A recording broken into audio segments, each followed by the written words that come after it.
After 4 years and 65,000 miles, what do I really think about the VW ID4? I'm going to cover the good, the bad, and the surprising things about owning it. Build quality. How's it holding up? No one wants a rattly car that has paint peeling off, especially one that costs close to $50,000. And with it being a first edition, you might expect there to be some problems with the ID4 in this department. But are there? Let's take a look at the exterior. While the white metallic paint is mostly still in great condition, the front has collected some chips, even a few that are fairly high up. That's to be expected though, and I don't see any significant signs of peeling otherwise. Generally, all of the panels and trim line up exactly as they are supposed to, with two exceptions. One being the rear light bar that pops out near the logo, and the lower portion of the front passenger door sticks out just a little bit. How about that space gray interior with all of those light color components? Well, there's a lot of good and some not so good here. I am most impressed by the comfortable seats, which have stood up against sunscreen, hair products, and who knows what else, yet show no real signs of wear whatsoever. In fact, there aren't really any wrinkles or other imperfections that have developed to this point. The door panels, which are made of mostly hard plastics, are also fairly resilient. But there is a small spot at the top of the driver's door where I rest my arm. The material is broken down here, which may be a little difficult to see on camera.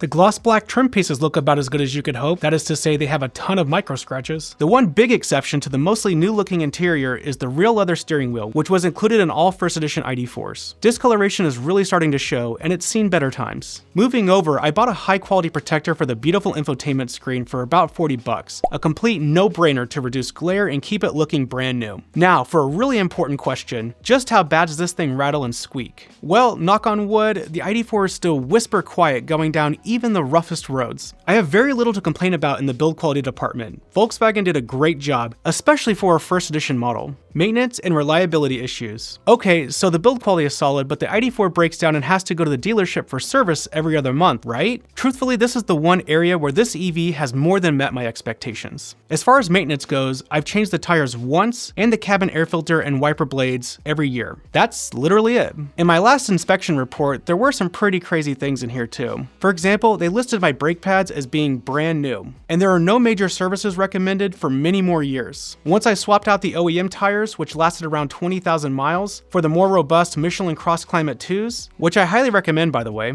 maintenance costs per mile driven have dropped dramatically. Reliability in terms of both driving and charging have remained flawless this entire time. There's really only one knock against the ID4 in this area, and that's been the recalls. You may have heard that VW put a stop sale on the ID4 in 2024 due to an issue with the door handles. While this never impacted me and I was able to drive my car the entire time, it still took 2 service center visits, 2 different solutions, and an 8-month wait for parts to get it corrected. Range, phantom drain, and battery degradation. Over the last 27,000 miles, the car doesn't report lifetime. My ID4 has been averaging 3.4 miles per kilowatt hour, which is slightly better than its EPA rating. Keep in mind this includes a lot of HVAC use for both heating and cooling. I don't baby the car, but I always drive in eco mode. Of course, since my ID4 lacks a heat pump, it loses around 30 to 40% of this efficiency during the winter months. Another area where the ID4 stands out is phantom drain. I purposely left my ID4 unplugged for a 10-day trip, and to my surprise when I got home, it had lost almost no range during that period. This is fantastic, especially compared to some of the competition that loses around 2 to 3% per day. Speaking of the battery, let's talk about degradation. I recently conducted a fast charging session which took 55 kilowatt hours of energy delivered to fuel my ID4's pack about 80%. Assuming the charger was 95% efficient or so, that means my usable capacity has dropped to around 65 kilowatt hours from the 77 kilowatt hours that it had when it was brand new, or around a 15% loss. So I've experienced around 4% battery loss per year since I picked up my ID4, which is around average for an EV and should slow down from here on out.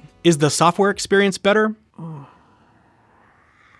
Moving on from the best part of my ownership experience to the absolute worst, the ID4 software. The ID4 software. I'll start by saying that my ID4 has had 2 software updates in 4 years, both of which had to be done at the dealership, and one of which was related to a recall. It didn't seem to add any features or functionality. If there's one example that really represents just how good the ID4 software is, it has to be this. Every time I pull into my garage and open my door, I get a warning on the driver's display that reminds me to turn off the lights. Well, the lights are always in auto mode, so why do I need to turn them off? They're automatic. Though the first update did add some functionality, like an auto hold mode, modestly improve the infotainment screen's responsiveness, and make the app connection somewhat more reliable, it was like going from a 3 out of 10 to a 5 out of 10. Typically, the ID4's infotainment screen is very unresponsive first thing in the morning after it's been sleeping, but becomes more usable as it warms up. There are other problems though. For example, the screen will black out randomly, or Android Auto or Apple CarPlay will just randomly disconnect. I don't want to make it seem like this happens every second of every day, but it's frequent enough that you're going to experience it probably in multiple times per week, usually when it's most inconvenient.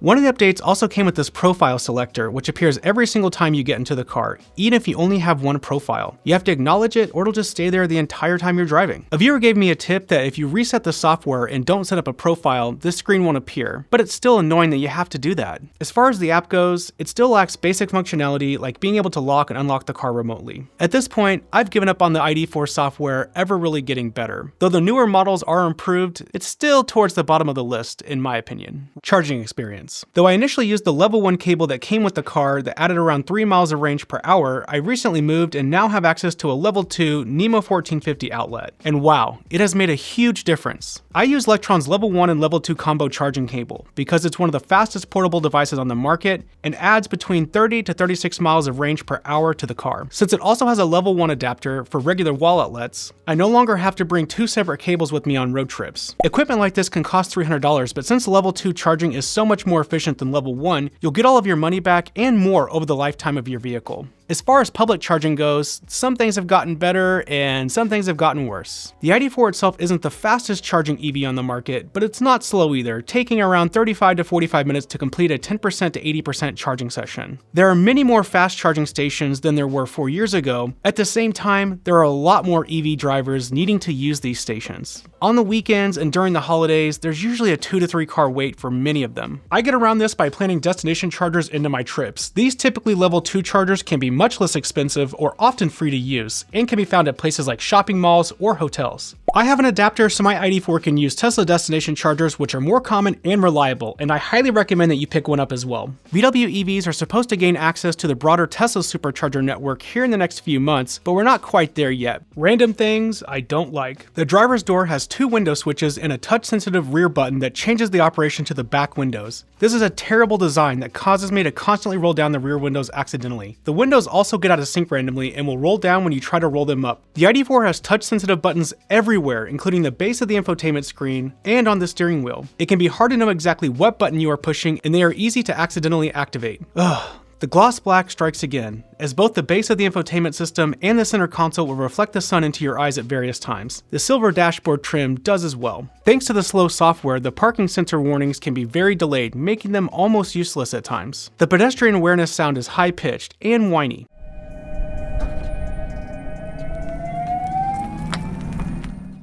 All Volkswagen EV products, including the ID4, lack true one-pedal driving, meaning you will have to put your foot on the brake to bring the car to a complete stop, even with regen and auto hold on. Random things I really like. The tight turning radius means terrible drivers like me can perform a U-turn pretty much anywhere. Though this should be the expectation, features like auto high beams and auto wipers work incredibly well and are very reliable. The cornering lights make driving in the dark much safer and easier since they illuminate the sides of the road when you turn the steering wheel. While traditional car characteristics like large side view mirrors and a flat roofline sacrifice some efficiency, they really improve daily driving comfort. And thanks to the roofline, not only do the rear passengers have more headroom, but the ID4's rear cargo area punches above its weight at 64.2 cubic feet with the seats down. This is more than competitors like the Mustang Mach-E, Kia EV6, or Chevrolet Equinox EV. The electronically controlled sunshade makes all the difference in the world during the summer, which helps to keep the cabin cool and the seats as well. When talking about any gas-powered competitor, there is no comparison to how buttery smooth, quiet, and not to mention very responsive the ID4's EV drivetrain is. I could never go back. Do I still recommend it? There's no doubt that the EV market is so much better and more competitive than it was when I bought my ID4 in 2021. There's a longer list of options, including those with more range, that charge faster, and certainly have a better software experience. With that being said, based on the continued reliability and build quality, I always give people the thumbs up when they ask me about the ID4, but I also try to let them know the drawbacks as well. Thank you so much for watching.